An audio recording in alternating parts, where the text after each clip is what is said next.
Hey guys, today I'm going to be reading Wings of Fire, The Hidden Kingdom by Joy T. Sutherland.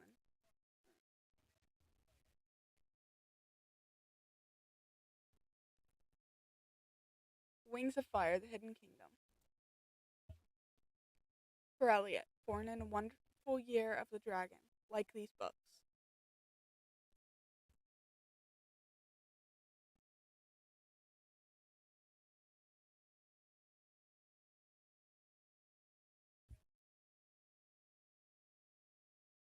A Nightwing Guide to the Dragons of Hyveria. Description. Pale gold or white scales, the color of desert sand. Poisonous barbed tail, forked black tongue. Abilities. Can survive a long time without water, poison enemies with the tips of their tails like scorpions, burn themselves for camouflage in the desert sand, breathe fire. Queen. Since the death of Queen Oasis, the tribe is split between three rivals for the throne. Sisters Burn, Blister, and Blaze. Alliances. Burn fights alongside Skywings and Mudwings. Blister is allied with Sea Wings, and Blaze has the support of most Sandwings as well as an alliance with the Ice Wings. The Mudwing. The description. Thick armored brown scales, sometimes with amber and gold underscales, large flat heads with nostrils on top of the snout. Abilities. Can breathe fire if warm enough. Can hold their breath for up to an hour, blend into large mud puddles, usually very strong. Queen. Queen Murin. Currently allied with Burn and the Skywings in the Great War. The Skywings. Description. Red, gold, or orange scales. Enormous wings. Abilities. Powerful fighters and flyers. Can breathe fire. Queen Scarlet. Currently allied with Burn and the Mudwings in the Great War. The Sea Wings. Description. Blue or green aquamarine scales, webs between their claws, gills on their necks, glow-in-the-dark stripes on their tails, snouts, or underbellies. Their abilities can breathe underwater, see in the dark, create huge waves with one splash of their powerful tails. Excellent swimmers. Queen Queen Coral. Currently allied with Blister in the Great War. The Ice Wings. Silvery scales like the moon, or pale blue like ice. Rigid claws to grip the ice. Forked blue tongues. Tails narrow to whip thin end. Abilities. Can withstand sub-zero temperatures and bright light. Exhale a deadly freezing breath. Queen Glacier. Currently allied with Blaze and most of the Sandwings in the Great War. The Rainwing. Description. Scales constantly shift colors, usually bright like birds of paradise. Their prehensile tails can camouflage their scales to blend into their surroundings. Use their prehensile tails for climbing. No known natural weapons. Queen Dazzling. Not involved in the Great War. The Nightwings. Purplish black scales and scattered silver scales on the underside of their wings, like a night sky full of stars. Forked black tongues. Abilities. Can breathe fire, disappear into dark shadows, read minds, foretell the future. The Queen. A closely guarded secret. Alliances. Too powerful and mysterious to be part of the war. The Dragonet Prophecy. When the war has lasted 20 years, the Dragonets will come. When the land is soaked in blood and tears, the Dragonets will come. Find the sealing egg of deepest blue. Wings of night shall come to you. The largest egg in the mountain high will give you wings of the sky. For wings of earth, search through the mud. For an egg the color of dragon blood, and hidden alone from rival queens, the sand wing egg awaits unseen. Of three queens who blister and blaze and burn, two shall die and one shall learn. If she bows to a fate that is stronger and higher, she will have the wings of fire. 5 eggs to hatch on the brightest night. 5 dragons born to end the fight. Darkness will rise to bring the light. The dragonets are coming.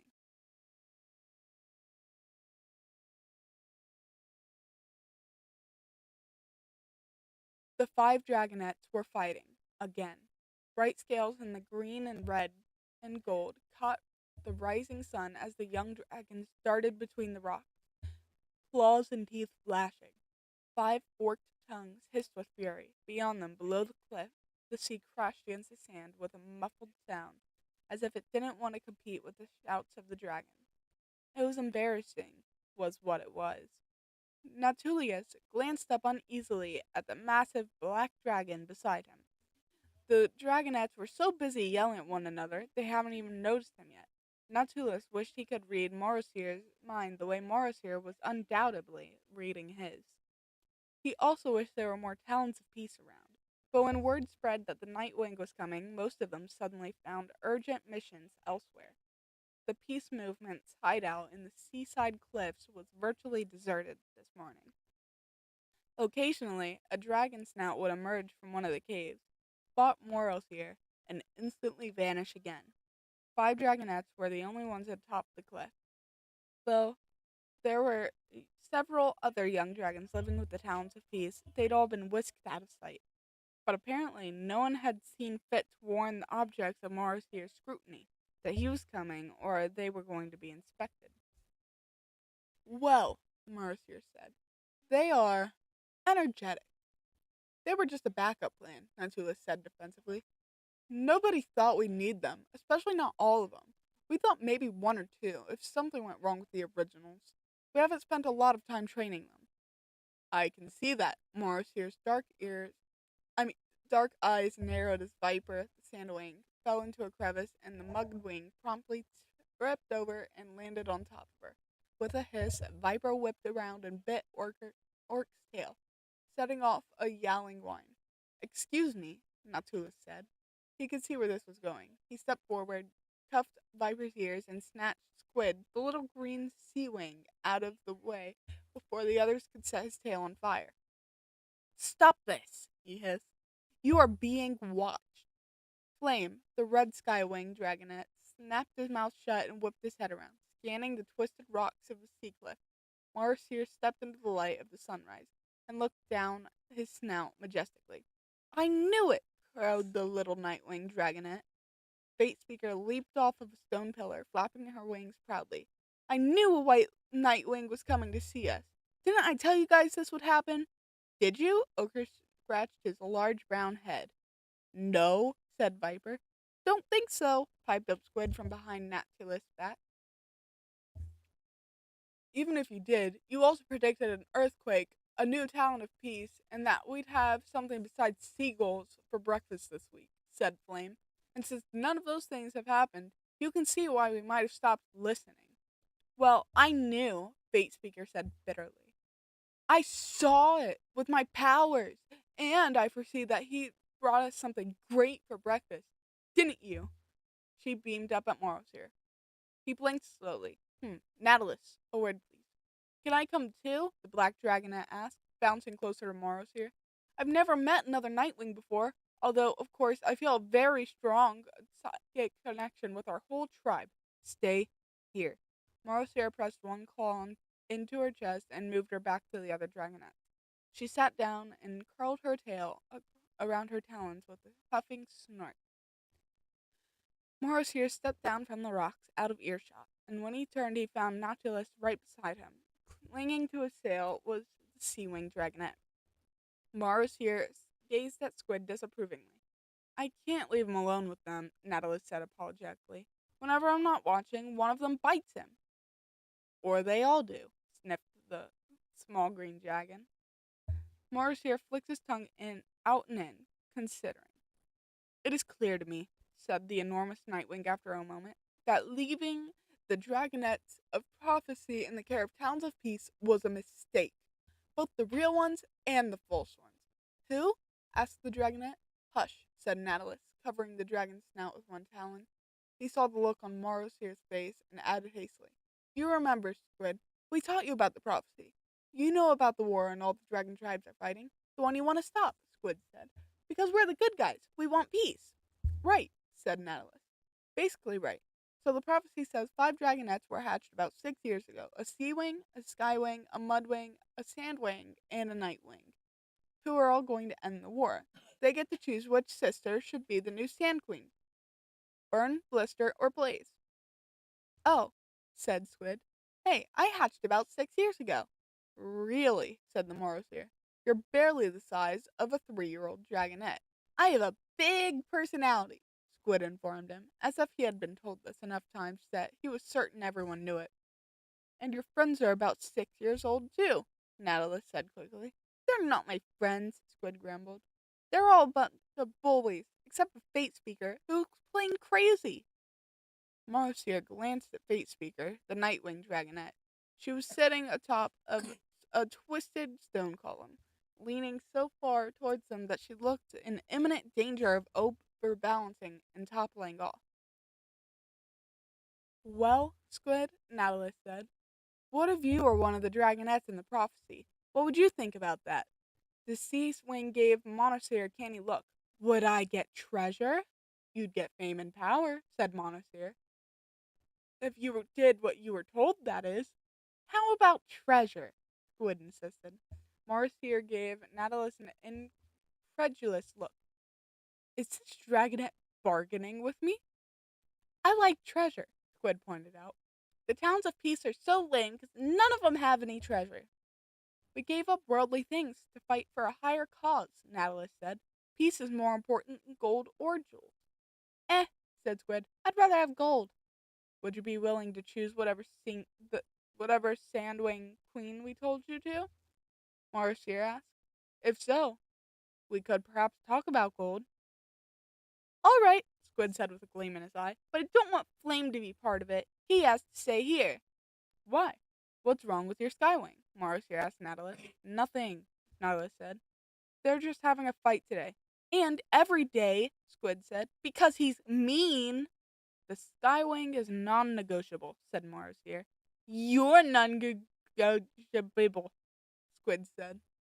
Squid, be polite, said Nautilus tiredly. I foresee that I am going to regret this, said Marcia, frowning down at the Sea Wing.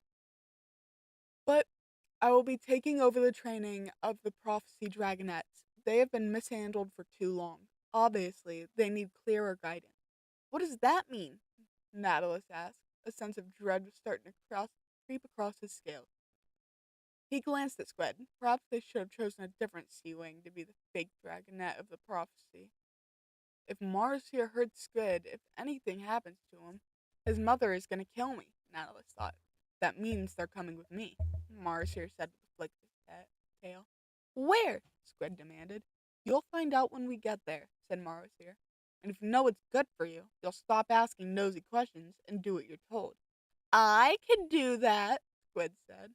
But good luck with Flamin' Viper, he thought for a moment. And Fate Speaker for that matter. Wait, no, said Nautilus. He tried to fill his mind with noise so the white Nightwing couldn't read his thoughts. You can't take them, except for Fate Speaker, who came from you. All their parents are Talons. That's how we got their eggs in the first place. They won't want them to leave. Except Oshir, Squid offered. His mom don't care. It's a Mudwing thing. Shut up, said Morrisier. He studied Nautilus with narrow black eyes. Don't think it, don't think it, don't think it, Nautilus repeated to himself. 3 moons, Morrisier said with disgust. This dragonette is your son. Nautilus stared down at his claws. It seemed like a good idea when the towns first decided to have backup dragonettes. Squid hatched around the right time, but not exactly on the brightest night. And it meant everyone in the movement treated the dragonette like the precious creature Nautilus knew he was. Of course I am, said Squid. Isn't that a funny coincidence? Wow. I'm the son of the leader of Talents of Peace and a dragonette of destiny. He puffed out his chest. I'm even more important than I thought I was. He strutted off towards the other dragonettes, having forgotten, as he often did, that none of them liked hearing about how important he was, and that he would almost certainly end up with a singed snout before long. Nautilus watched him go, wondering how everything had gone so wrong. Why had the Talons agreed to work with the Morrows here? Why had they decided to get involved with the prophecy in the first place? And how had they lost the real dragonettes? That was the question that drove him crazy. Kestrel, June and Webbs should have been able to keep a handle on 5 dragonettes, especially when they were conveniently trapped in a secret cave. Instead, the 5 had escaped, and then possibly killed Queen Scarlet of the Skywings, thrown Sky Kingdom into upheaval, turned Queen Curl against her allies, wrecked the Sea Wing Palace, and disappeared once more into the wilds of Pahiria. Worse yet, there was no one to punish. Kestrel and Dune were dead, while Webbs had wriggled away from the talons and vanished. And those who knew where the dragonets were, or when they'd turn up again, is with their spectacular talent for trouble and chaos. Quite a coincidence, Marcia echoed Squid's remark, sounding rather unimpressed. Well, said Natalis, I thought, why not? Of course, none of these 5 actually hatched on the brightest night, or else they'd be the real dragonets at the prophecy, wouldn't they? But they're about the right age, and nobody has to know the rest, except anyone who was at their hatching, Marcia mused. It would be tidier if we could kill any witnesses. Nadia blanched. Do their parents count as witnesses? He wondered before he could squelch the thought. We'll cross that bridge when we come to it, Marcia said briskly. Since we can't be sure yet which of these we'll use and which we'll discard, he frowned at Fate Speaker, who was eagerly interrogating Squid. Natulus felt properly faint now. Discard? He echoed. Marcia snorted. Very well. I'll try to bring yours back in one piece. He wrinkled his snout, looking as close to amused as Natalis had ever seen them. But isn't peace the most important thing, Seawing? Don't tell your talents all the time that any sacrifice must be made to end this war. Yes, but the alternate dragonets were your idea in the first place. A good idea, as it turns out, since the real ones have proven to be so unsatisfactory. Menacere hissed softly. So we get rid of the most dangerous ones. I train their replacements myself. He smiled in a way that made Natalis feel queasy right down to his claws, and then make sure the prophecies fulfilled the way it was supposed to be. Part 1. Rainforest Monsters. It had been raining for 5 days. Glory officially hated it. She was also not enjoying the comments from other dragonets about how, as a rainwing, she should love this weather. She most certainly did not love this weather. In the caves under the mountain, the dragonets had never been rained on. This downpour felt unnatural and unstoppable and unhorribly, unpleasantly wet. I don't care if a real rainwing is supposed to like this, she thought as the droplets rolled off her snout and seeped into her scales and soaked her wings until they heavily dragged behind her. If they do, there's something wrong with them. No sensible dragon should enjoy weather that makes it so hard to fly.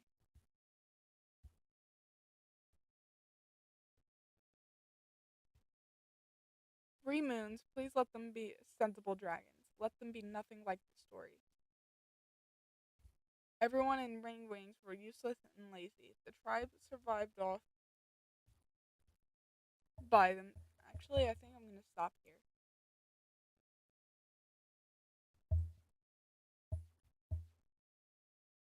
Alright, thank you for listening. And like and subscribe if you liked it. Alright, bye.